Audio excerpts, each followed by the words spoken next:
as you can see around us, the fire was pretty destructive. So what we're doing right now, first and foremost, is our guardrail replacement. That is the key safety feature we're working on. Any of the guideposts along this stretch that were burned up as well, we'll get those back up, and signage. Any of the signs that were burned down, those will be replaced as well.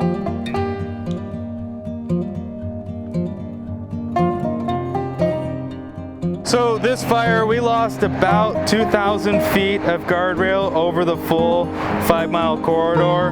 The size and the magnitude, the amount of damage that happened throughout here, the reason that we brought Frank Gurney on to do this work is because we don't have the added staff, the added material on our maintenance crews to just pull them away and repair this. So we brought them in to quickly get this back up and in functioning order because it's a key safety feature along this corridor.